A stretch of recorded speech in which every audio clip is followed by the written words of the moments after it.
Hello everyone, welcome back to another Blacksmith question of the day.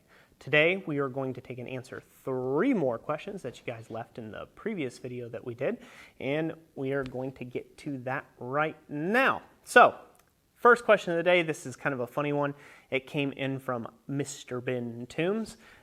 If you all don't know him, he's a guy that hangs around in all the comment sections, a little bit of a rebel rouser. He's a lot of fun.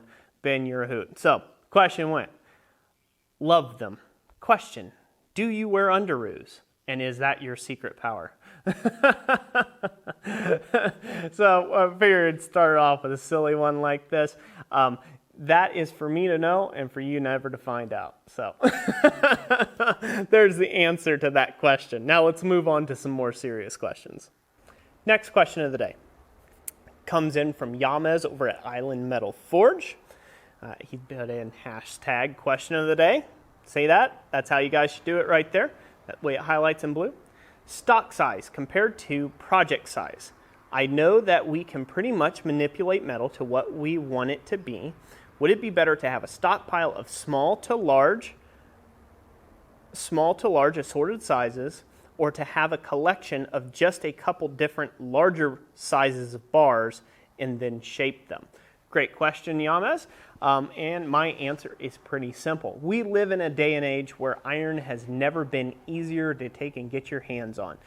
So buy the stock size you need for the project that's at hand.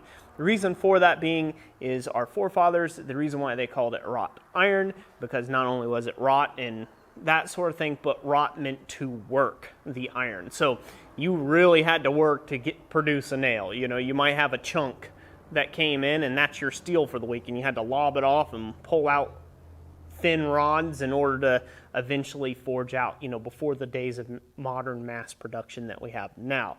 Now, is that historically accurate? I don't know. We hear that all the time, right? Like it was so tough and people went to school 100 miles uphill both ways. But in the former days, you know, it was a commodity that was, you know, fairly difficult to get in the specific size you might have been looking for. And so therefore a lot of smith shops would have to draw out rods to the length and dimensions that they need. We don't have to do that nowadays. If you need a 3/8 rod, why start with a 2-inch square chunk? You're not going to get the project done any quicker, and it's not going to make a difference on the final outcome of the project unless you screw something up in the amount of time that you're taking and working on a very large bar.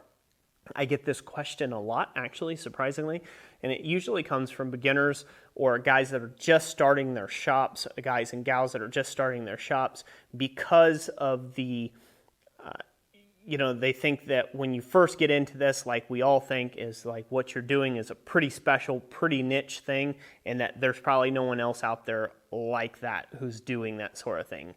And then you kind of get your eyes opened. You're like, oh, well, yeah, there's like 5 people around me and just, you know, my neck of the woods that all do the same thing.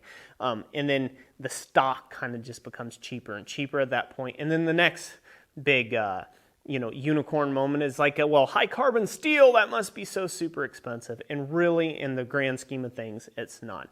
It's only expensive if you screw up a bunch of it. And so therefore, you know, buy the stock size that you need for the project at hand.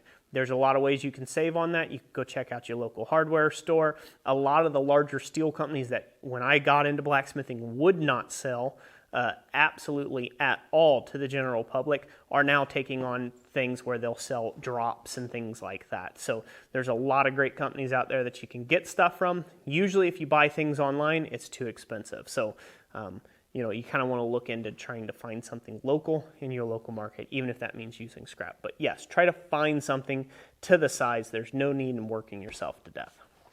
Great question, Yamez. Thank you for asking it. All right, last question. This one came in from Peter Collins. Question of the day. Do you do your own haircuts? That's a great question. Yes and no. To save on money, since money is a little tight around the old place, since we just bought this place, and I've been doing putting a lot of my extra income all on the building and whatever I can do to take and get this place moved along, I just shaved my head down to basically skin. that's kind of my version of hair cutting. I don't really know how to do haircuts properly other than just shave it completely bald.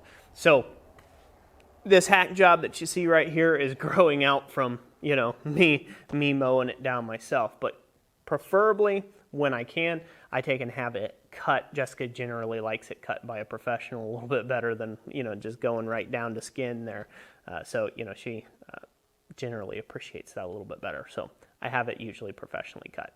So that's it for today. I know those were some silly ones. I figured we would mix it up a little bit, you know, put in a good question in there that's a serious question about, you know, using the right size stock or not, and then throw in a few funny ones there just to lighten up it a bit. So that's it for today. I hope you guys enjoyed this video. If you did, remember to leave a like and comment down below.